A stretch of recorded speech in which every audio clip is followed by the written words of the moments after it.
Halo teman-teman semua, bagaimana kabarnya? Semoga dalam keadaan yang sehat ya.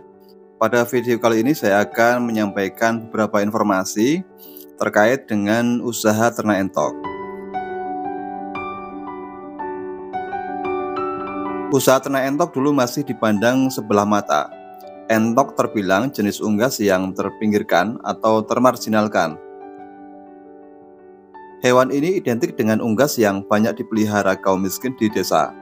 Dulu, entok tidak keren sama sekali.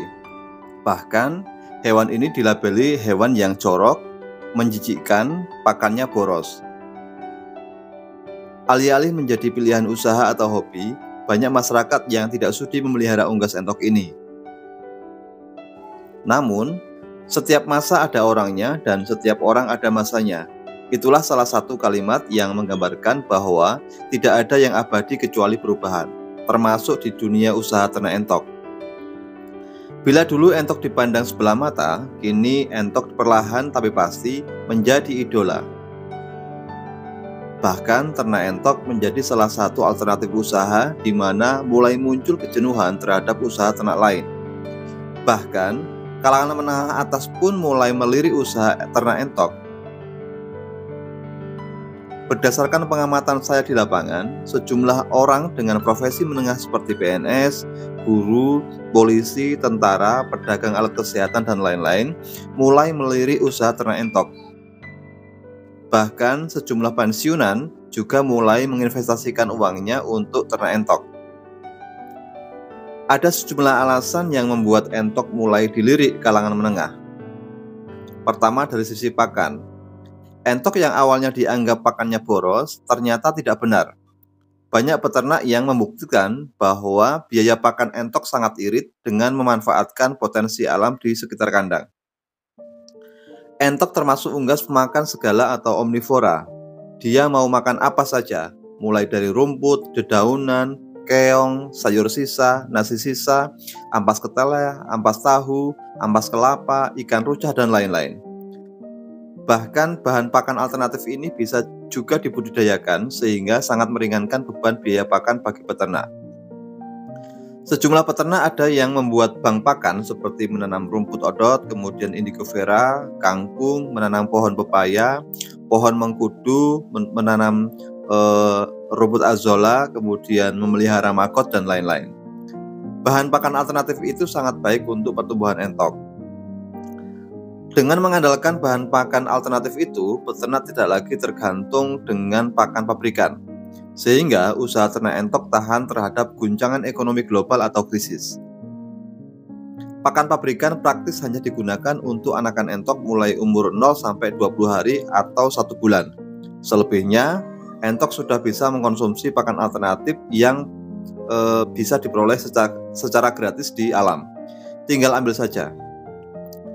Hal ini tentu membuat biaya pakan entok menjadi sangat murah dan keuntungan yang diperoleh peternak menjadi meningkat.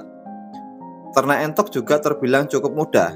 Peternak tidak perlu hitung-hitungan FCR atau menghitung pengeluaran pakan dengan bobot daging yang dihasilkan. Kenapa?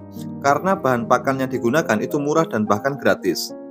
Berbeda dengan usaha ternak ayam pedaging yang harus hati-hati dalam pemberian pakan. Jika pakan yang diberikan tidak sebanding dengan bobot daging, maka sudah dipastikan peternak tersebut akan rugi. Kenapa? Karena seluruh pakan yang diberikan untuk ayam itu semuanya beli dari pabrik. Ayam pedaging tidak bisa diberikan pakan alternatif sebagaimana entok. Sampai di sini sudah sangat jelas ya bahwa ternyata biaya pakan untuk entok itu sangat murah dan pasokannya pun sangat melimpah di sekitar kandang. Saya berbicara seperti ini konteksnya untuk usaha ternak yang berada di wilayah pedesaan, karena usaha ternak itu lebih banyak dilakukan di pedesaan. Penyebab lain yang membuat kalangan menengah melirik usaha ternak entok karena entok lebih tahan penyakit dibanding jenis unggas lain sepanjang dilakukan vaksinasi. Hal ini sudah banyak dibuktikan oleh banyak penelitian dari para ahli bahwa entok memang lebih tahan penyakit dibanding unggas lain. Hal ini membuat usaha ternak entok lebih minim risiko, khususnya yang disebabkan oleh penyakit.